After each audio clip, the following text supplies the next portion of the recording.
പ്രേം നസീർ സ്മരണമായാത്ത തിരുവനന്തപുരത്തെ ഷാനവാസിൻ്റെ ഫ്ളാറ്റിലെത്തി ഷാനവാസ് പറഞ്ഞു തുടങ്ങി. ഒരു പെരുന്നാൾ കാലം സമ്മാനമായി എന്തു വേണമെന്ന് ഒരിക്കൽ പ്രേം നസീർ ചോദിച്ചു. ബൈക്കായിരുന്നു ഷാനവാസിൻ്റെ സ്വപ്നം. പെരുന്നാൾ ദിനത്തിൽ സമ്മാനമായി SD ബൈക്ക് മുറ്റത്തെത്തി. പിന്നീടുണ്ടായത് ഇങ്ങനെ. ഒരു 5-6 മാസം യൂസ് ചെയ്തപ്പോഴേ ഞാൻ ഒത്തിരി റാഷാണ് ഡ്രൈവിങ്ങിൽ. അന്ന് ഞാൻ സ്പോർട്സ് റേസിങ്ങിനെല്ലാം പോകണതാണ് കാർ എടുത്തുകൊണ്ട്. സോ എനിക്ക് ആ ഒരു റേസിംഗ് മൂഡ് എപ്പോഴും കാണുമെന്ന്.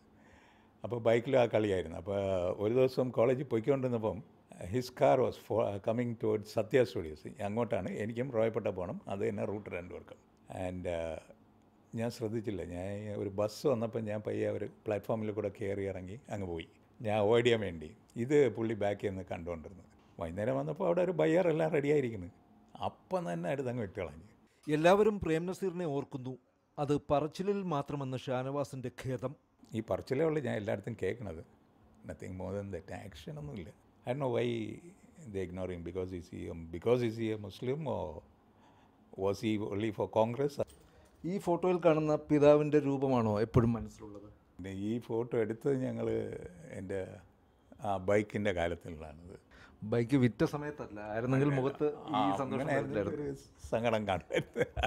പ്രേം നസീറിനെ നിത്യവസന്തമെന്നാണ് വിശേഷിപ്പിക്കപ്പെടാറുള്ളത്. ആ നിത്യവസന്തത്തിൻ്റെ സ്മരണ ഷാനവാസിൻ്റെ മനസ്സിൽ മായാതെയുണ്ട്. ഷാനവാസിനൊപ്പം എബ്രഹാം മാത്യു, റിപ്പോർട്ടർ, തിരുവനന്തപുരം.